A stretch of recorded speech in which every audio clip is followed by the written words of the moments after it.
Sir हिंग हिंग कितनी मुश्किल है इंग्लिश में बोलनी, देखा है? बोला नहीं जाता। बोलो बोलो बोलो। हिंग तो बोल दिया है। नहीं, इंग्लिश में बोलो। ऐसे फटीट है।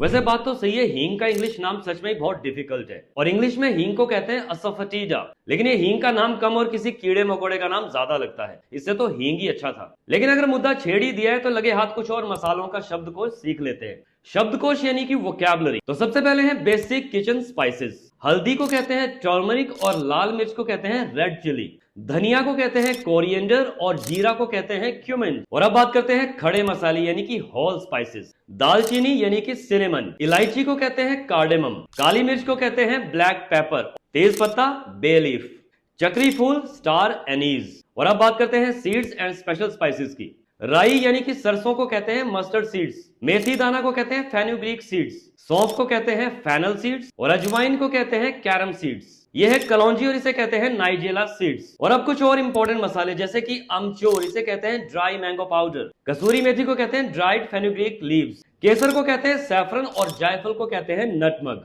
जैसे कि आपको ये कहना हो कि यहाँ पर चुटकी भर ये मसाला ऐड कर दो, फॉर एग्जांपल कोई भी मसाला, तो आप कह सकते हैं add a pinch of turmeric and cumin for the better flavour. Sentence यही रहेगा, मसाले चेंज करते रहना, बस दैट्स इट ऑल अबाउट। अब एक सवाल आप लोगों के लिए, लौंग को इंग्लिश में क्या कहते हैं? This is for you to try, let me know answer in the comments. Thank you for watching.